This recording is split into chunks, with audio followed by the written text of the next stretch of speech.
Across the Atlantic, it's exactly 21 years since the United States was attacked on its own soil in what turned out to be one of the most traumatic events of the century. The 9/11 attacks of 2001 have shaped the world ever since. 4 planes used as giant guided missiles were flown by Al-Qaeda terrorists into landmark buildings, including the Twin Towers in New York City and the Pentagon in Washington. 2,977 people were killed. More than 6,000 were injured. For an insight into all the stories around the passage of Queen Elizabeth II, the accession and proclamation of King Charles III, and indeed the commemoration of the 9/11 attacks in the United States, we're now being joined by 2 top diplomats, Ambassador Jibrin Chinade, who served as Nigeria's ambassador to Guinea, Guinea-Bissau, and Cape Verde, the Hague, and the Russian Federation, and a one-time permanent secretary, Ministry of Foreign Affairs, and Ambassador Joe Keshi, who served in many countries of the world, including Togo, Ethiopia, Belgium, the Netherlands, Namibia, and Sierra Leone, as well as serving as a former Nigerian Consul General in Atlanta, Georgia. Great to have both of you, Your Excellencies, joining us on This Day Live, this Sunday talk show. Thank you and welcome. Thank you. Thank you for having me. Yes, well, let me ask you, the funeral obsequies of the final obsequies of Queen Elizabeth II has started. What do you think in terms of the significance of her reign and also the optics of the funeral process in terms of protocol? Let me start with you, Ambassador Chinade. Thank you very much, Mr. Abati. Nice to meet you again on this very somber occasion. That is the demise of Queen Elizabeth II last Friday. It was indeed a milestone in the history of the current world affairs. She has been the Queen of Britain and the Commonwealth since 1952. She reigned for exactly 70 years. This was really the lifespan of any individual. And during this period, we had seen a lot of changes in cultural, political, and economic situations, not only of Britain, but of the whole world. Well, okay, let me come to you quickly, Ambassador Joe Keshi. The optics in terms of protocol, and maybe you'd like to tell us why she's so important beyond being the British monarch. Thank you, Dr. Abati, for having me. I think she's important not just because of the long years that she reigned, but as almost everybody has, remarked, she was a very remarkable lady who fulfilled her promise of dedicating her life to the people of Great Britain. She pledged when she was crowned that all her life would be in the service of the people, and to the end, she actually did that. She also remained one of the most disciplined, head of state or leader in the world, who, when you listen to stories of her life, as a mother, as an auntie, as a sister, and the rest of it, and as a wife also, you also see that such a powerful lady could also be a human being and acted on many occasions as, as a human being, something that is rare in some, particularly in a society like ours, when people assume, power and so on. But so I think this combination of so many, look, I was talking of being disciplined, and I think this has been said by so many people.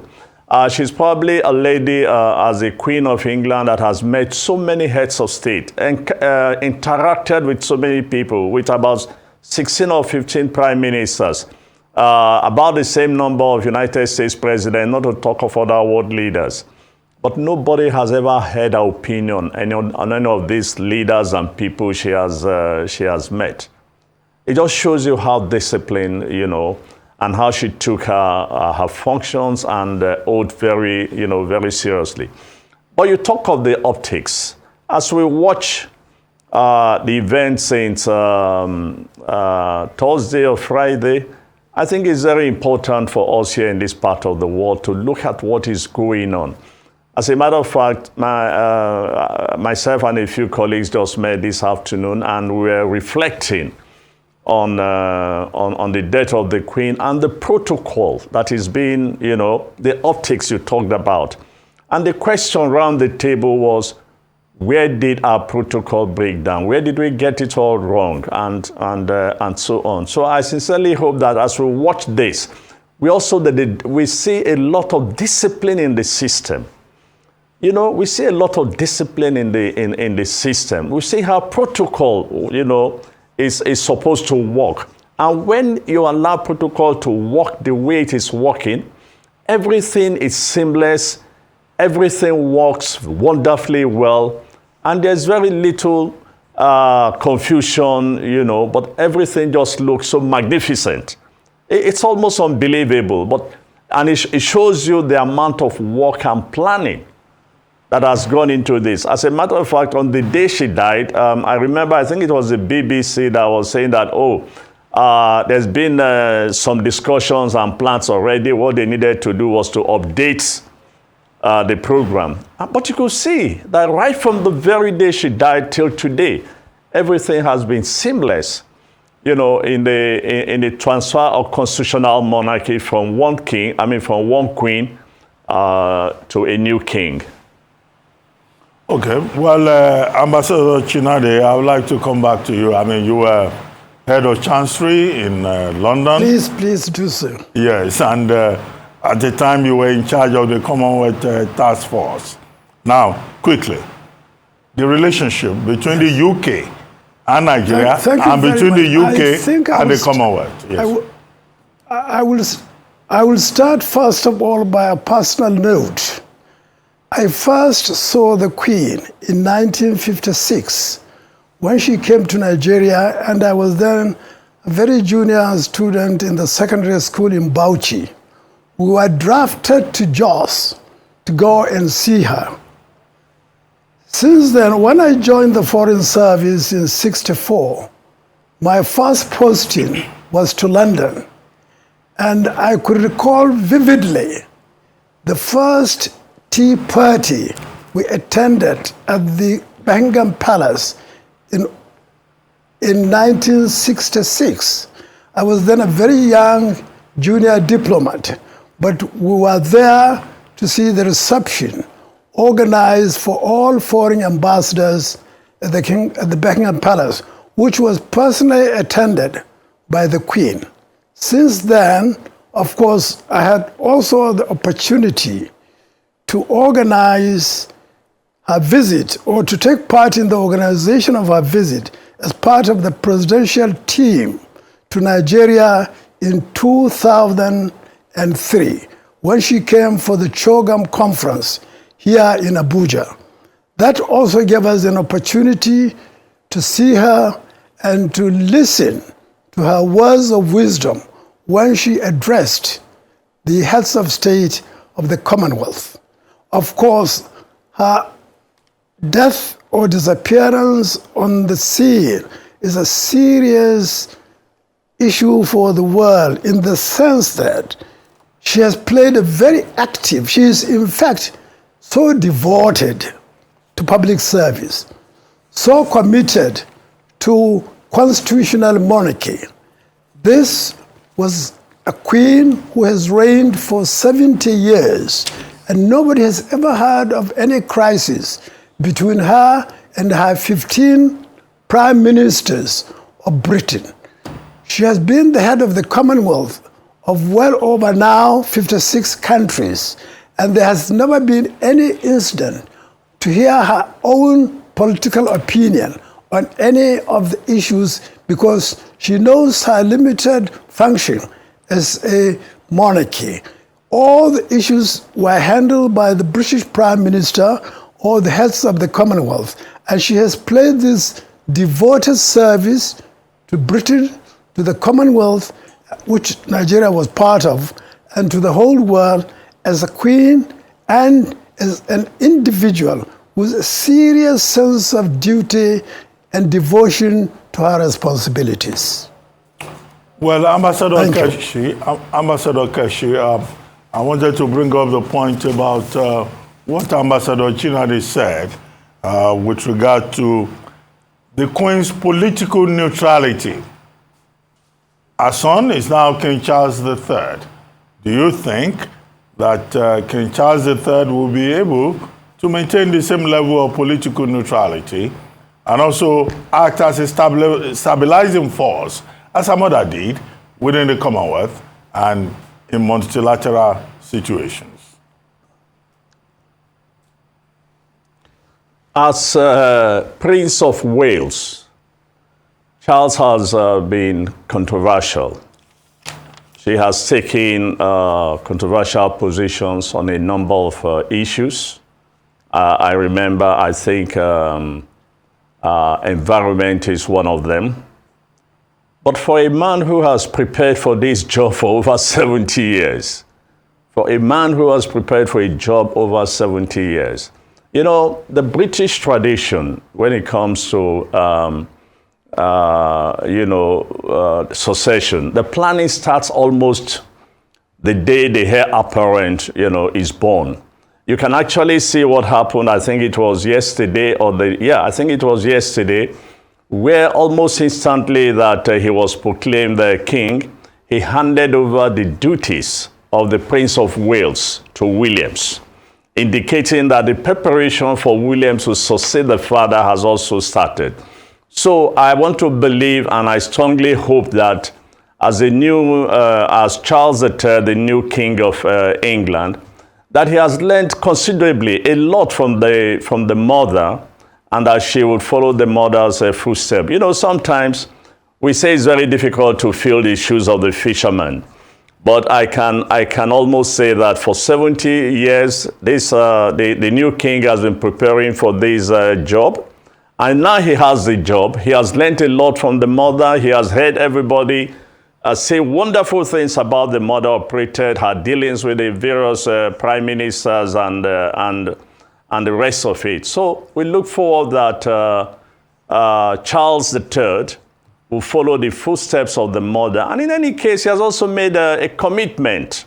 He has also made a commitment, just like the mother did some 70 years ago or so, that he would do the best to maintain, to project the crown, to maintain peace and stability, and ensure that the United Kingdom continues to be, to grow and expand as it has done over the last 70 years. So I'm looking forward that the controversies, during the reign of the Queen herself, the controversies she experienced was within the family, but we sincerely hope that Charles has taken the right step when he mentioned Prince Harry in his speech and extending love to him and to Meghan. That's also a commitment that the new king is prepared to also unite the family. And that's something to be applauded. So we look forward that she will follow her mother's footsteps and possibly also end up as a great king. Well, Ambassador Chinade, let me come back to you. Two major events recently in the United Kingdom: a new prime minister and then a new monarch. And Nigeria and the United Kingdom, we share very strong relationships, cultural, diplomatic, trade, and all of that. Would the relationship with Nigeria change? Would the relationship with Africa and the Commonwealth change? What should we expect?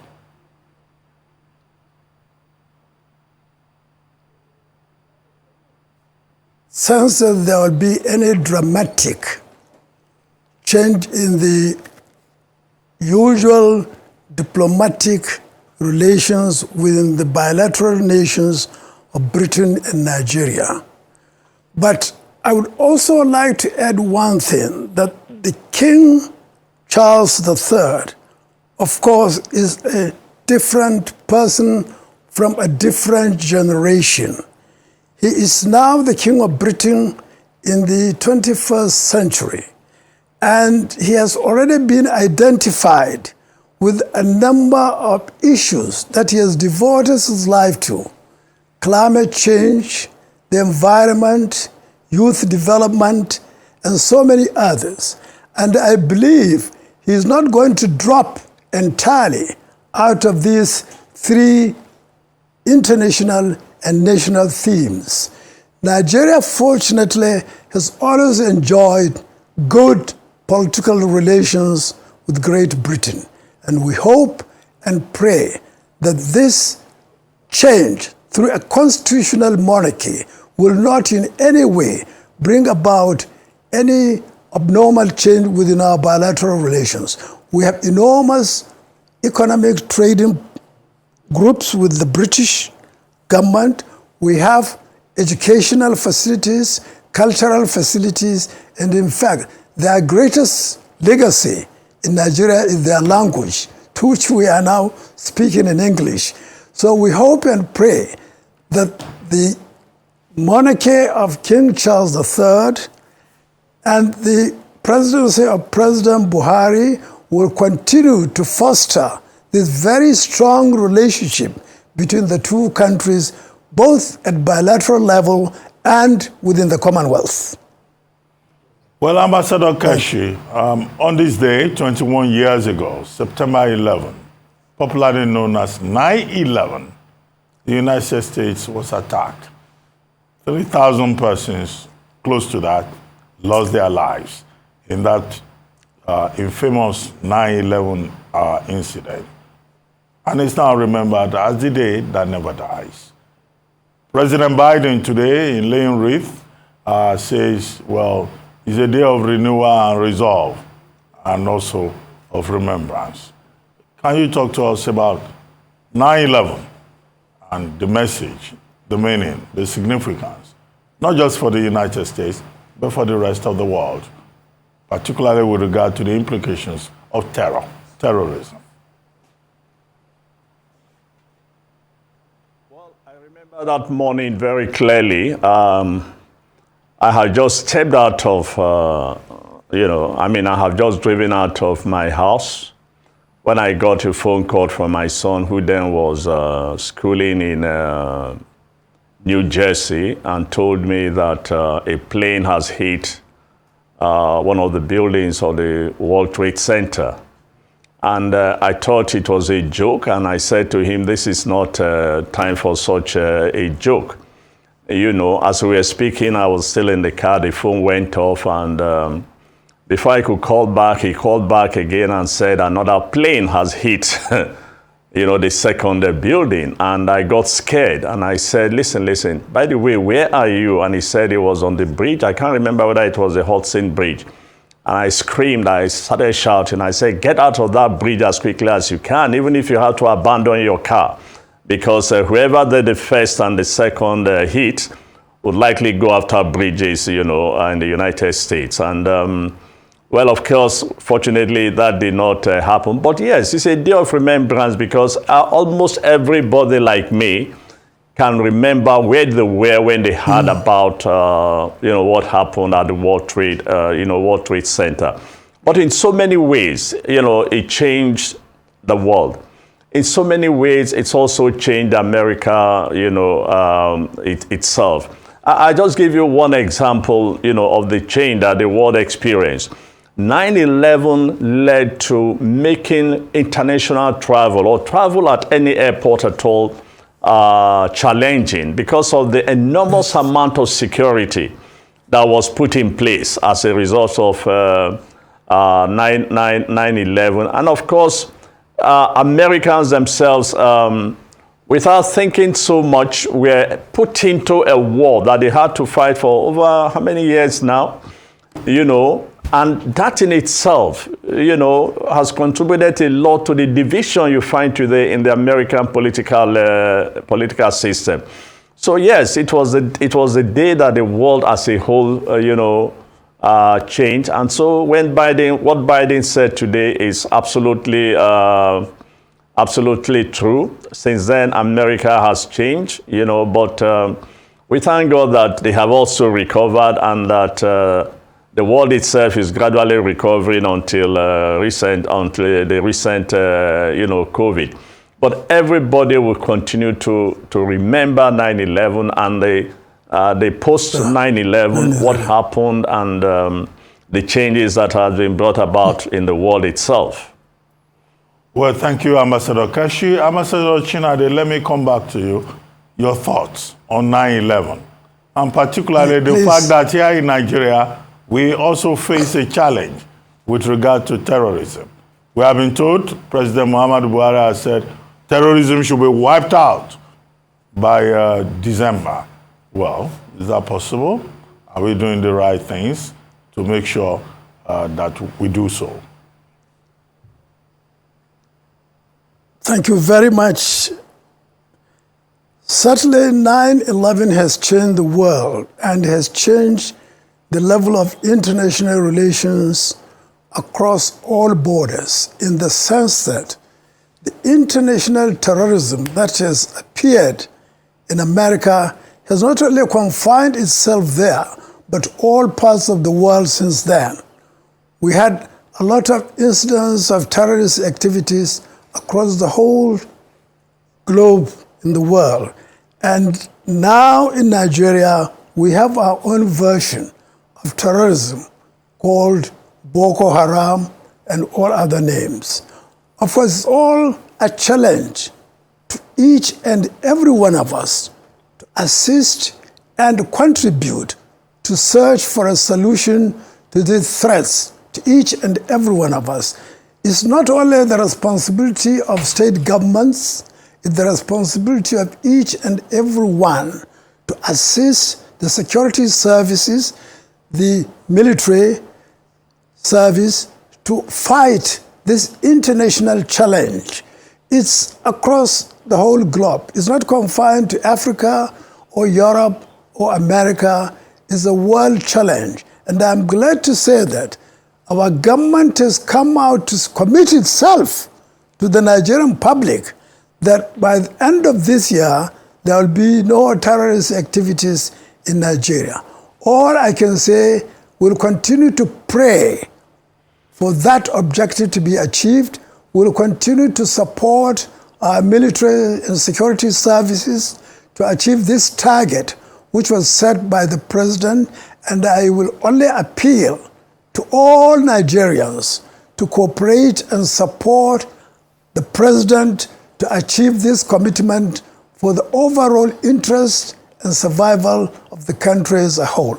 We just pray and fight against terrorism. Well, I'd like to thank you very much, Ambassador Jibrin Chinade and Ambassador Joe Keshi, for joining us today on This Day Live, the Sunday Talk Show. Thank you very much for your insight.